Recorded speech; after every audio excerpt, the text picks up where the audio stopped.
When Deborah asked me to present something today, I thought, well, what can I speak about? And so I think I'm here today to tell you why I went to Oklahoma. If you're here to listen to what we did when we were there, well, I'm not going to speak about that.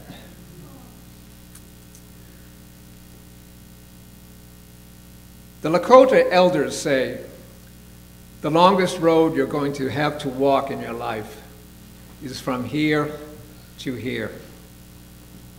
Before my first missionary trip, I only thought with my mind. Now I think with both my mind and with my heart. As long as I live, I shall never forget the evening I started my journey into the Morrow children's lives. They were gathered to see us, and we hoped to establish common bond and win the right to be heard.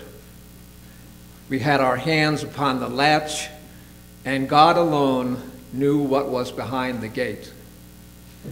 As if to crown that uncertainty, Thomasita grew impatient. Her spirit broken, Tommy's doubts and anxieties were often expressed as aggressive behavior. Our carefully crafted program disgusted her, and she left the room. It was not to my credit that I should have lost the marked trail, but it was set by naive outsiders, us. The night was dark, and the country was unknown to me. My mind ran like fire. My thoughts flew back to Jesus' ministry. He engaged in relationships with unacceptable people. He touched outcasts, lepers, and the possessed. Something drew Tommy back to us. Peeking around the corner, she heard a glorious baritone voice singing. I could see her edging closer and closer.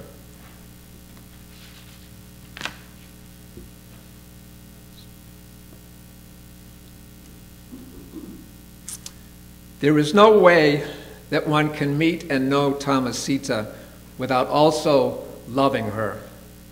Tommy wrote a fabulous poem for us, and it's been in the vestry for quite some time.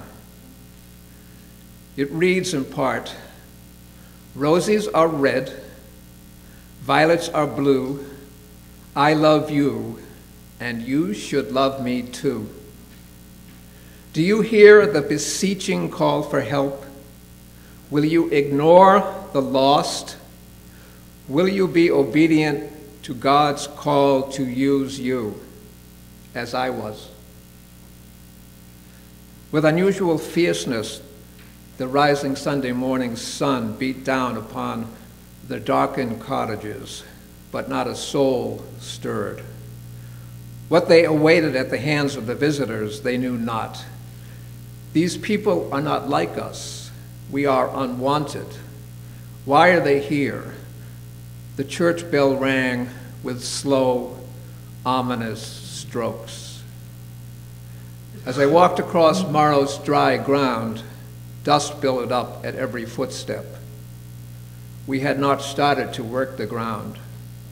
Beautiful flowers and lives don't happen without your working the soil to make things grow.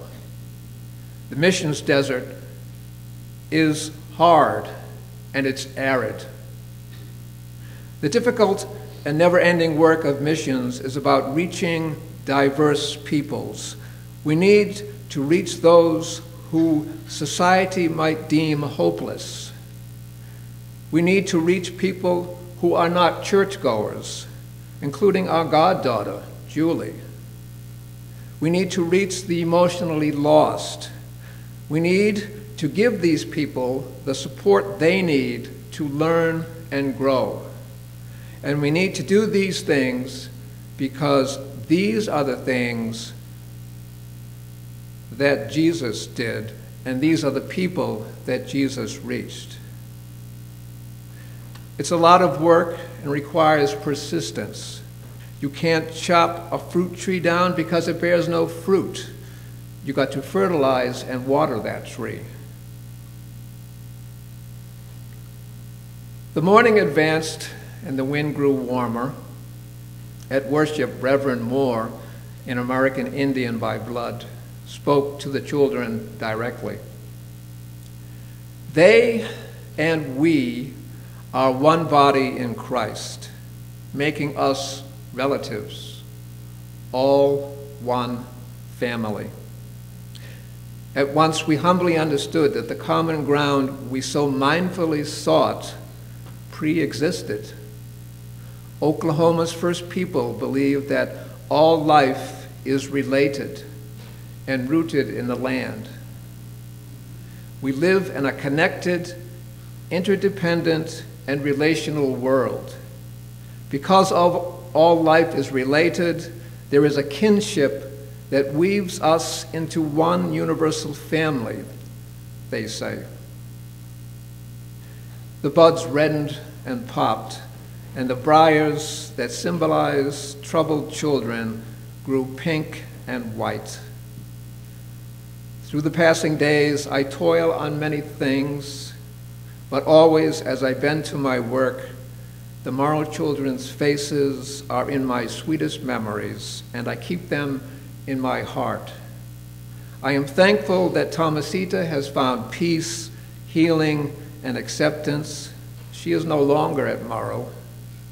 And I am thankful that Julie has showed progress in beginning to learn to trust us. Will you help transform someone's life?